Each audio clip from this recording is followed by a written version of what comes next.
แล้วอยู่บ้านไม้อะเนาะมันมีมันเป็นหนองยึ่งอะนะ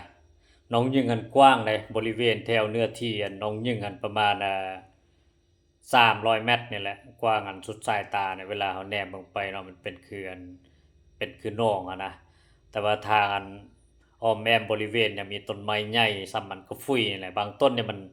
มันใหญ่แล้วมันย้อนลงไปในหนองอะเนาะแล้วบัดนี้มันออกเป็นไข่แบบมันเท่าอันพืชที่ว่าน้อยๆอะนะเป็นใบน้อยๆอันบักหลายๆอะนะอยู่เทิงอันหน้าน้ำอะนะแล้วมันมีขี้ตมบักหลายๆหนองยึงอะนะแล้วอันบางช่วงมันเปลี่ยนสีเบิดละเป็นสีแดง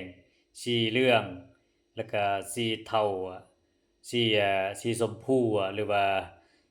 สีที่ว่าสีฟ้าอ่อนอะหยังมันเปลี่ยนแปลงตลอดได้อันหนองยึงอยู่บ้านใหม่อะนะตอนค่อยไปอยู่นำพี่น้องค่อยอะเนาะ ว่าโอ้ธรรมชาตินี่100%เลยตอนนั้นน่ะนะว่าแล้วบัดนี้อยู่อันหนองยึ่งอะน่ะมีปลาบักหลายๆปลานะแต่ว่าบ่กล้าไปหายันเพราะว่าย้านนี่ได้ยินเขาว่านี่มีผีเด้อย้านน่ะนะมีผีเงือกอันนี้นั่นน่ะเนี่ยแล้ววันนี้แต่ละปีนี่เขาเจ้าก็ได้อัน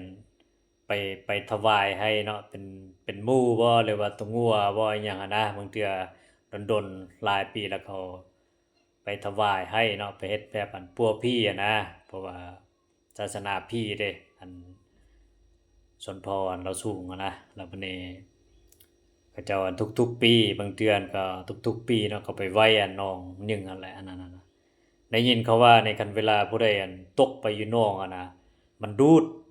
มันดูดแล้วมันออกบ่ได้อะนะความหมายอะนะเวลาคือสมัยแต่ก่อนเขาว่าได้ยินว่านี่พายเรืออยู่ในหนองอะแล้วก็มันดูดเข้าไป แบบอันน้องยึ่งนั่นแหละมันดูดอะนะมันจะแม่นขี้ตมเนาะหรือว่า